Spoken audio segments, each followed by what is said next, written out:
Okay, so this video talks about how a muscle contraction actually occurs. So we've gone over the motor neuron coming back from the cortex down through the brain stem, down through the spinal cord, synapsing in the spinal cord at a particular level and shooting off towards a muscle.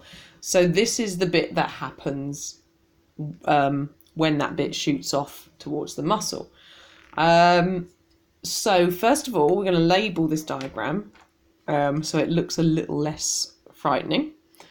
So this here is your muscle. So this is the muscle.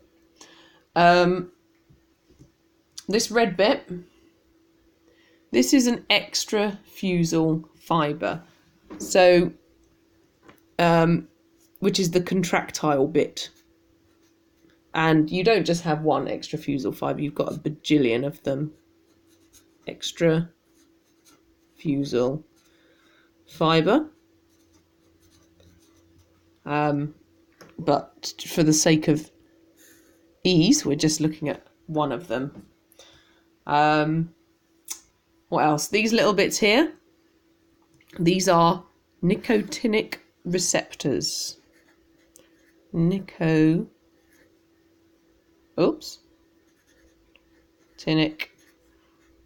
receptors.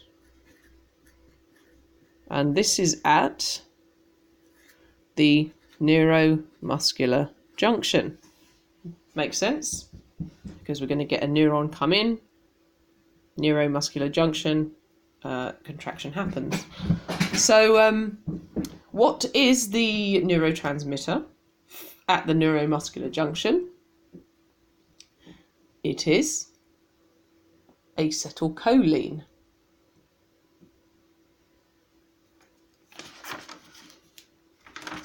So, what else have we got? Oh, this green thing. This, on both ends, is your Golgi tendon organ. Golgi tendon organ. And then this little boy here, this is our muscle spindle. Muscle spindle.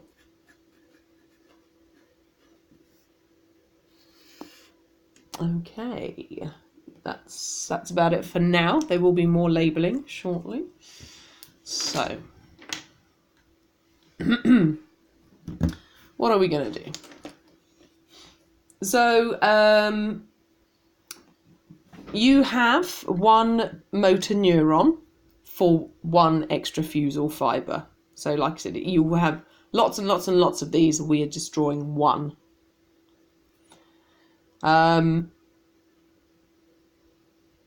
So we're gonna draw the little circuit that happens. So what happens in this? Well, let me tell you. So you have an alpha motor neuron. Okay, so it's going to be difficult logistically. So your alpha motor neuron. I'm just going to have to jiggle this around a bit. There we go. So an impulse travels down your alpha motor neuron to the nicotinic receptor. So this is your alpha motor neuron. Right, so that travels down to the nicotinic receptor. Your nicotinic receptor being on the extrafusal fibre. So we said the neurotransmitter at the neuromuscular junction is acetylcholine. So acetylcholine is released here. binds to the nicotinic receptor, and that makes the muscle contract. So you've also got a gamma motor neuron. This is less important, but still happens.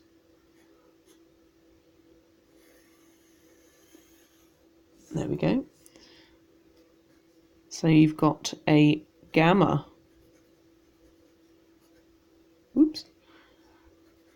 motor neuron.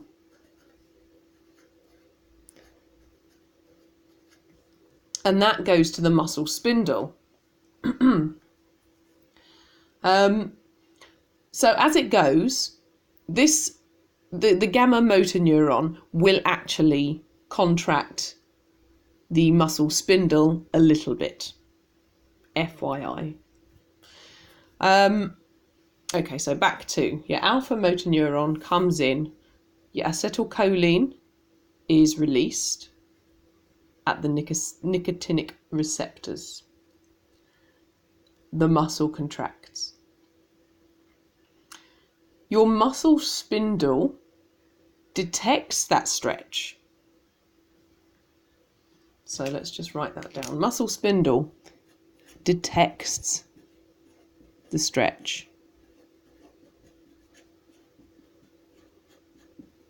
Okay, and that feeds back via what's called a 1-alpha loop.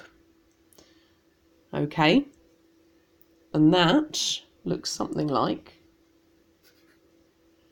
let's see if I can do this without messing my diagram up. So that will come like this and in there.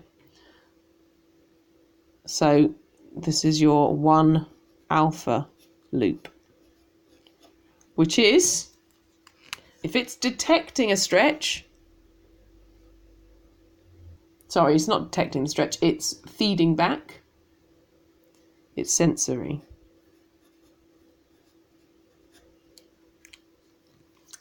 So this is sending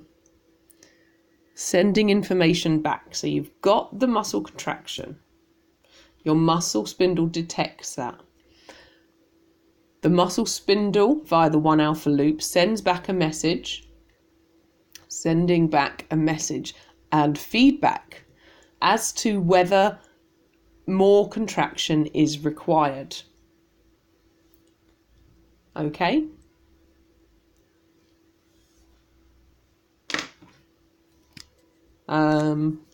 So that's that. Let's just write a little thing. Whoops. Oh, having a mare with me pens. Sensory. So is more contraction required. Okay? So it's feeding back. Feed back. Come on, spelling. Yeah, it's feeding back. Is more contraction required. And then, yeah, if there is, great. Send more. And that can keep going round. So, yeah, send more contractions. Great. Boom, boom, boom. And each time it will feed back going, do we need more? Do we need more? Right? So that's basically that. And then what you've got here is your Golgi tendon organ, right? And I've been a little bit short-sighted here and not left a huge amount of space. So what does your Golgi tendon organ do? Your Golgi tendon organ feeds back whether there is excessive load. So your Golgi tendon organ is it detects whether the tendon is so overloaded. Is it going to detach itself from the bone? So you want to protect against that, and the Golgi tendon organ does that via what's called the 1-beta loop. So we're going to draw that in. So the 1 beta loop. Okay,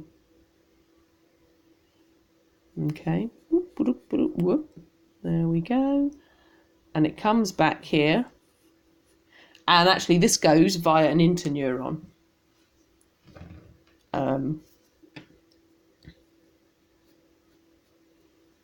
But this will feed back. So this is your 1 beta loop. So that is your Golgi tendon organ saying, whoa, overload. And if there is overload, if it does detect overload, it's there to protect. It's there to protect your tendon. It's there to protect you. So it makes the muscle relax immediately. And that avoids injury. So just to fill this up a little bit. So our alpha motor neuron, we just run over it again.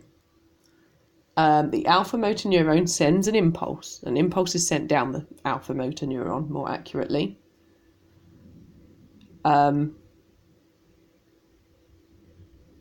So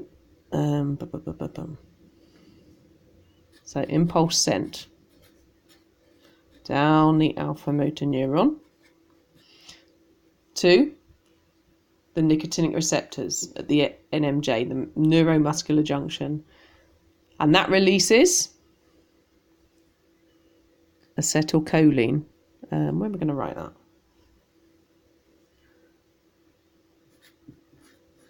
Acetylcholine. Okay.